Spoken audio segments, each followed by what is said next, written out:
got some get up and go. Ladies and gentlemen, the all-new Lexus RZ 450e. First time Lexus is getting into the EV game. And we've seen Toyota do something similar with the BZ4X. Toyota has been pretty reluctant to go BEV. They're more about that hydrogen, that hybrid life. Right now they're all starting out with all-wheel drive, well, you can get a two-wheel drive version in the future.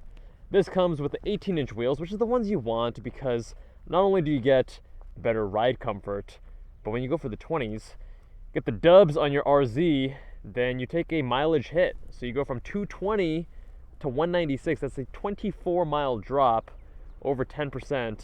But hey, I guess you look good doing it. Styling of this car, I personally am a fan. I think they did a great job of maintaining the Lexus styling that we already know and modernizing it a little bit. They've maintained the shape of the spindle grille without actually having spindle grille. They have these little indentations to help with vortex streamlining the airflow. But using that negative space, you get the effect of a spindle grille. Handsome vehicle, again, very angular. I think it looks good. One thing that I thought was kind of weird. So you have these door handles, which look like traditional door handles, but when you pull on them, oh, they're actually fixed. And you have a little soft button on the inside. If you're going to do that, you might as well make them more sleek and aerodynamic. If you're going to have this traditional shape, I feel like it should just have a traditional function. Inside the RZ, sitting behind myself, I'm 6'1", got plenty of space. Now the wheelbase is similar to an RX, but the overall dimensions are more similar to an NX. This panoramic roof comes standard. There's no sliding functionality, it doesn't open. And because you have these cutouts, you actually do get a good amount of headroom. Well, actually, I guess my head would be right above this part of the roof, not this. But I still do have a few inches, 2-3 inches. No real leather here, only new looks because we're going with the whole EV sustainability, all that stuff. Feels pretty good. For a fake leather, I think it's actually quite nice.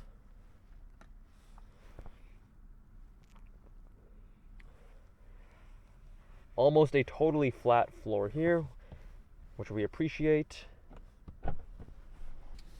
And getting into the driver's seat, if you're expecting Lexus quality, then you're in luck because this is a nice place to be. Beautiful materials, nice build quality, all feels very, very solid. We've got a nice high resolution 14-inch touchscreen. The important thing is that your actual temperature control for your auto climate is touch, your volume is touch. Everything else you need to touch the screen. I'm actually okay with that. I would prefer having physical buttons for even fan speed, but I'm mostly using the automatic temperature and the volume personally, so that is a reasonable hybrid solution, no pun intended. Gear selector is very easy to use. This, although is plastic, which was metal. Push down, spin to the right. We're now in drive. Also a few drive modes you can choose from. So range mode is going to kill the HVAC. It's going to give you the maximum range, and with only 220 you're going to need it. But we're going to drive in sport mode.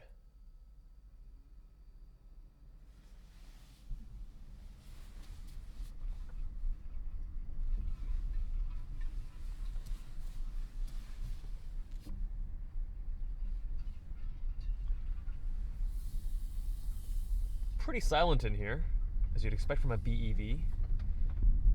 Nice, quiet, comfortable, refined ride. The noise you hear back there is just the ice sloshing around in my water bottle. We have paddles, which in an EV can only mean one thing, adjusting the regen. 0 to 60 is done in 5 seconds, because like most EVs, very good acceleration at lower speeds. In terms of power output, we have two electric motors, a larger one in the front, and overall combined we're pushing out 308 horsepower, 320 pound-feet of torque. But the one in the front is pushing out 194 pound-feet, and the one in the rear is around 120. So front biased. This is not the version with the drive-by-wire. That has a yoke instead. This is the more traditional steering wheel, which I appreciate. Call me old-fashioned.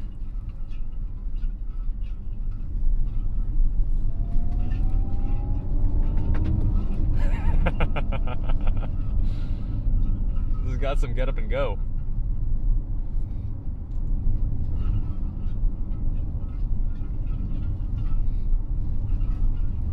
I think for the target audience, the power output is totally adequate. What I think might not be so adequate is the range. At $59,000 starting, getting only 220 miles, or 194 if you go with the 20-inch wheels, I think the range anxiety would be real. Pretty traditional, refined Lexus driving experience. Nothing out of the ordinary. The steering is light, as you would expect in a luxury car, but not so light that it feels disconnected and you can drive it with your pinkies. The right amount of weighting. Of course it's going to be dead. There's no feedback in a luxury vehicle like this. It's absorbing this highly suboptimal road reasonably well.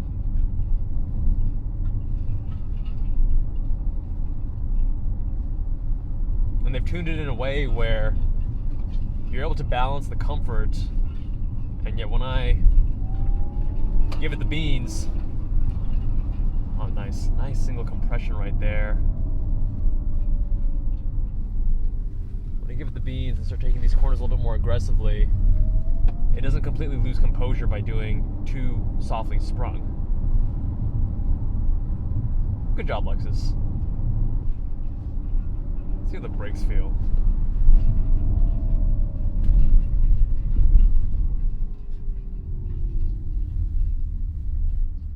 I think it's a little bit interesting as you dial up and down the regenerative braking.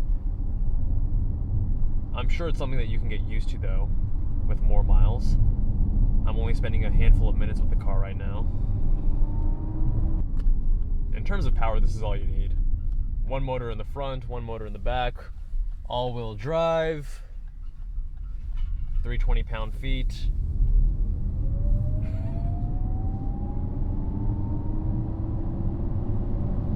I just love the effortless surge of EVs. Never gets old. Now, of course, once you go above around 60 miles an hour, it's not going to pull nearly as hard. That's to be expected in an EV like this. You don't have multiple gears. It's a single speed. Road noise is nice and controlled. The wind noise, I mean, it's a windy day today. A little bit higher than I would like in a Lexus of all things. You have to keep in mind though, with an EV, the noise ground is so low because the EV powertrain is close to silent, at least generally more quiet than ICE. And as a result, you can notice the NVH, the road noise, the wind noise a little bit more. I gotta say, I'm not the biggest fan of this screen right here. Doesn't have the best contrast. You can actually see where the screen ends and then the straight black of the plastic around it begins. And it doesn't feel as premium, as nice. And that, ladies and gentlemen, is the Lexus NZ450E. At $59K, you have to think, what are you getting for that money? You're getting Lexus build quality. You're getting Lexus materials, refinement, the styling if you're into that. But the battery is 71 kilowatt hours. It doesn't charge nearly as fast as some of the competitors. The range is compromised. I think it's a good first attempt from Lexus, but I'm looking forward to seeing how they refine and improve on this and iterate it in a way that makes it just as compelling as the RX is in its class. I'd love to see Lexus make something just as compelling in the EV space. But let me know, my friends. What would you buy? Would you go with the ICE? Would you go EV with the NZ?